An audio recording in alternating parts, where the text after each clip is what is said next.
Leftover risotto can be just as delightful as the first serving if reheated properly.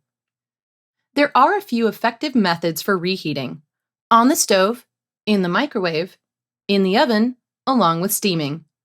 For stovetop reheating, add 2 to 3 tablespoons of stock to a non-stick or cast iron pan over medium heat, stirring in the risotto for 5 to 10 minutes until heated through.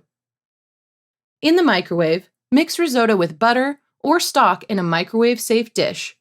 Cover it loosely and heat for 3 minutes, stirring every 30 to 60 seconds.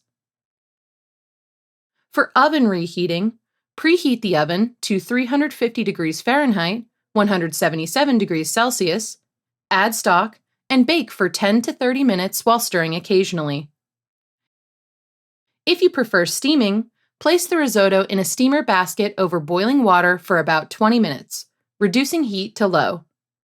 To store, let the risotto cool, then transfer it to an airtight container and refrigerate for up to 4 days or freeze for 3 months. Remember to defrost frozen risotto in the fridge overnight or microwave and avoid refreezing after the first thaw to reduce food safety risks.